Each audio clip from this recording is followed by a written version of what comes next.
Hello everybody and welcome back to the Fantasy Factory. We have another edition of the stocks. We have another edition of the stocks with really big names this week. The fantasy season is going along. We're hitting week 4 and we have another buy, sell, or hold. This is going to be very interesting because we have really big names on our list this week on the Fantasy Factory. And so I want to start off here with a really big name. And that's Joe Mixon. Joe Mixon is somebody for a lot of fantasy owners. He was definitely somebody who was taken in the top 10. At the very least, if you were doing snake drafts or auctions, he was probably going 40 plus.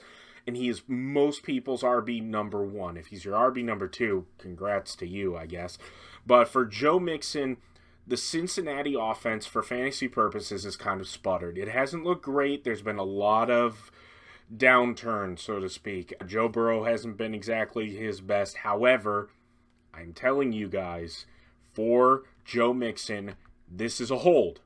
This is a hold. Do not despair. Look at this right here. Hold. Do not break formation on this. Joe Mixon is an absolute starter at running back.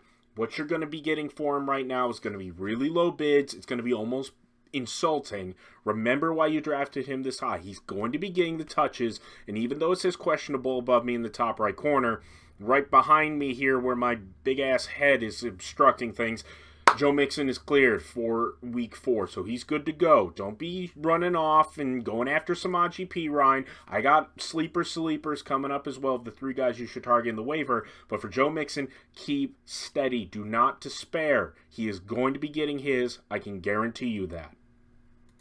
The next guy up is going to be Kyle Pitts. Ironically, this was somebody for the Fantasy Factory on our stock segment last week. We were selling the Kyle Pitts stock. However, I will tell you that for this week, this is going to be another hold. I don't know yet because everybody is going to be seeing what happened with Seattle. We got to remember, it's Seattle.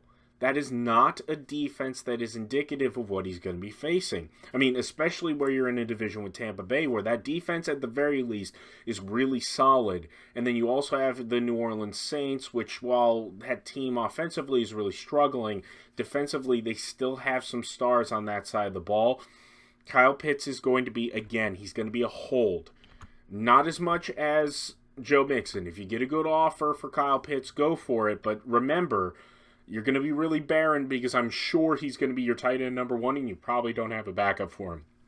If you are going to sell Kyle Pitts, again, not my advisement, but if you do, really remember, look at the sleepers. I got a tight end that you're going to want to use as a backup in case. Somebody to pick up on waivers just in case if you do decide you want to get rid of Kyle Pitts. So again, Kyle Pitts is going to be a hold. Next up is going to be Derrick Henry. I have made it very clear that I don't like Derrick Henry, not only as an actual running back. I think Jonathan Taylor is far superior to him, but for fantasy purposes, I mean, the numbers, as you can see, they're fine, but they're not exactly what you expect for a guy whose average draft position was in the top 5, and for those who did auction, was probably 55 plus. He's definitely been a bit disappointing. I actually personally would have him as a sell. I know it's a bit of buyer's remorse for some of you folks. Consider this, for instance, from fantasy purposes, Cordero Patterson has done better than Derrick Henry has. Cordero Patterson. Just let that sink in. James Robinson has done better than Derrick Henry. And part of the reason is because that offense is aging. The passing attack for Tennessee is nothing to be that impressed by. And you're starting to see Derrick Henry slow down. His average yards per carry hasn't been great for a while now, but there was a point where he had 5 straight games where his per carry average had dropped below 4.2 yards per carry. That's not impressive for an NFL running back. Look at Jonathan Taylor's numbers. He definitely wasn't even touching that. His per carry average was above 5. And so Derrick Henry is going to be somebody that I would say you're going to want to sell on. Sell Derrick Henry. I know it's haterade. I know, but sell this guy. I'm telling you, you will not regret it. Next up is going to be Sunshine.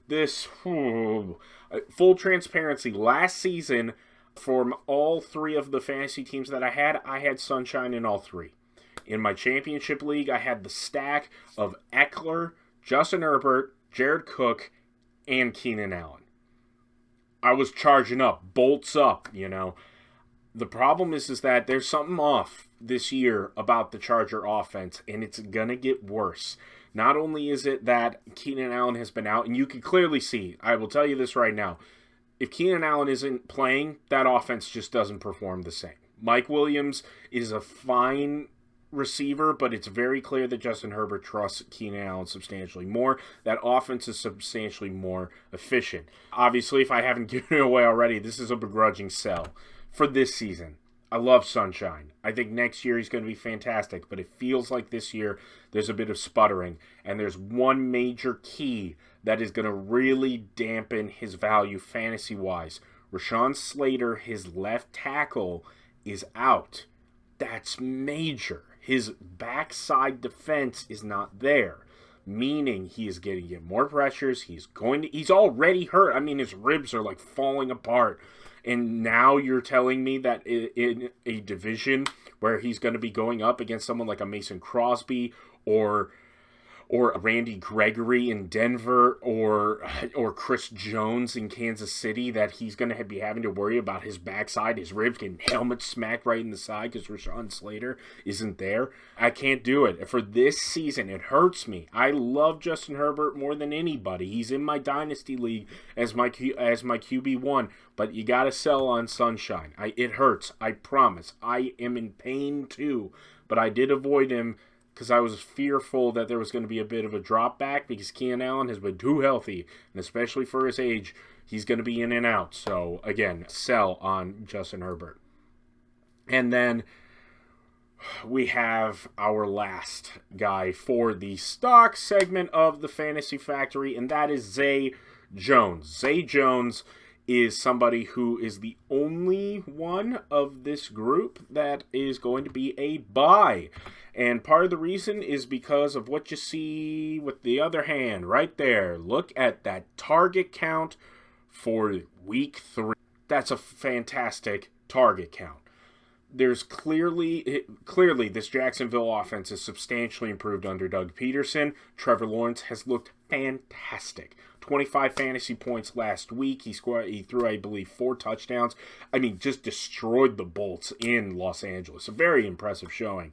And Zay Jones is somebody, I think of the two, whether it's Marvin Jones or Zay Jones, I think Zay Jones clearly seems to have a better relationship with Trevor Lawrence, as obviously indicated by his target count. Christian Kirk is by far the number one, but you're not getting Christian Kirk. If you have him, great. If you don't, you're not getting him, because Christian Kirk has been utterly phenomenal as a fantasy receiver. Zay Jones, however, is somebody who's a really good buy, a good add. For, again, the roster on this is really low for sleeper, but in much deeper leagues, 12-team leagues, he's definitely going to be on some roster spots. Even if you don't get him in the waivers this week, this is a guy that I would try to target, because Jacksonville's offense just looks utterly fantastic under Doug Peterson, and I fully see Zay Jones as being a really viable wide receiver 3 flex option for you, especially in deeper leagues. He could be somebody that really gives you a lot of value. So for Zay Jones, again, I have him as our only buy candidate for the stock segment this week in fantasy football. This is the Fantasy Factory. I am Dylan Bair. Thank you, everybody, again for joining us here on the Fantasy Factory. I hope your week 4 is fantastic, and everybody who's playing me this week, I hope all you guys get injured, and I get to 4-0 in my primary league. We'll see.